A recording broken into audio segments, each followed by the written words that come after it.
কিছুক্ষণের মধ্যে আনুষ্ঠানিকভাবে দায়িত্ব নেবেন ডাকসু ও হল সংসদের নবনির্বাচিত সদস্যরা। এর পরপরই অনুষ্ঠিত হবে ডাকসুর কার্যকরী পরিষদের প্রথম সভা। ঢাকা বিশ্ববিদ্যালয় কেন্দ্রীয় ছাত্র সংসদ ডাকসু ভবনে দায়িত্ব নেবেন তারা। গতকাল বিকেলে মধুর ক্যান্টিনে ব্রিফিংয়ে ডাকসু ভিপি হিসেবে দায়িত্ব নেওয়ার কথা জানান সাধারণ ছাত্র অধিকার সংরক্ষণ পরিষদের নেতা নুরুল হক নূর। আর ডাকসুর এজিএস সাদ্দাম হোসেন জানান, সবাইকে সঙ্গে নিয়ে সাধারণ শিক্ষার্থীদের অধিকার প্রতিষ্ঠায় সক্রিয়ভাবে কাজ করবে ছাত্রলীগ।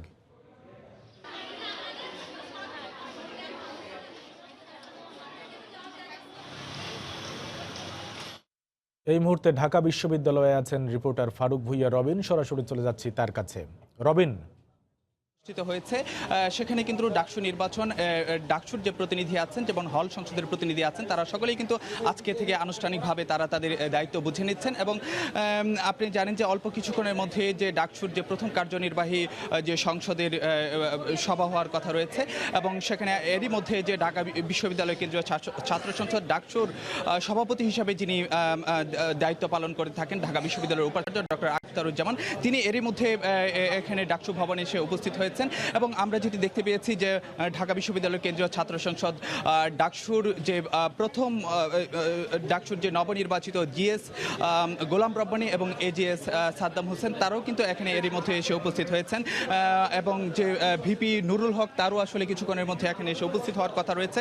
এবং আজকে আসলে যে ঢাকা বিশ্ববিদ্যালয় কেন্দ্রীয় ছাত্র সংসদ ডাকসুর প্রথম কার্যনির্বাহী সভা হওয়ার কথা রয়েছে এবং এর মধ্যে দিয়ে আসলে তারা আসলে যে ৩৬৫ দিনের তাদের মেয়াদ শুরু হবে।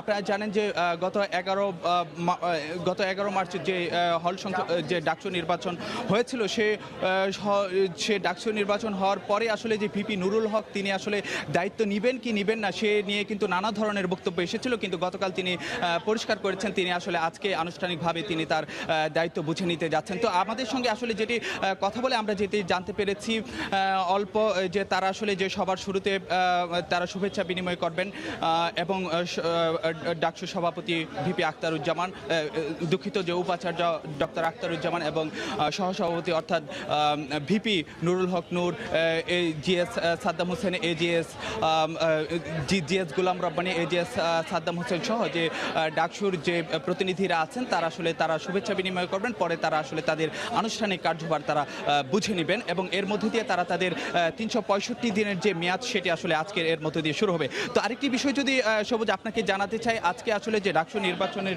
যে এরই মধ্যে কিন্তু আমরা যেটি দেখতে পেয়েছি যে বাংলাদেশ সাধারণ ছাত্র অধিকার পরিষদ অর্থাৎ যে ছাত্র অধিকার পরিষদের থেকে প্যানেল থেকে যিনি ভিপি নির্বাচিত হয়েছেন নুরুল হক নূর, তিনি কিন্তু এরই মধ্যে এই সভায় এসে উপস্থিত হয়েছেন। এবং আরেকটি বিষয় যদি আপনাকে বলতে চাই যে আজকে আসলে ডাকসুর যে প্রথম কার্যনির্বাহী সংসদের যে সভা, সেই সভার দিন কিন্তু যারা নির্বাচন বর্জন করেছে তাদের মধ্যে জাতীয়তাবাদী ছাত্রদল তারা আসলে ঢাকা বিশ্ববিদ্যালয়ে একটি কালো ভেষ ধারণ কর্মসূচি গ্রহণ করেছে। অন্যদিকে বাম ছাত্র সংগঠনগুলোর যে জোট যে প্রগতিশীল ছাত্র ঐক্য তারাও আসলে তাদের একটি প্রতিবাদ কর্মসূচি তারা নিয়েছে।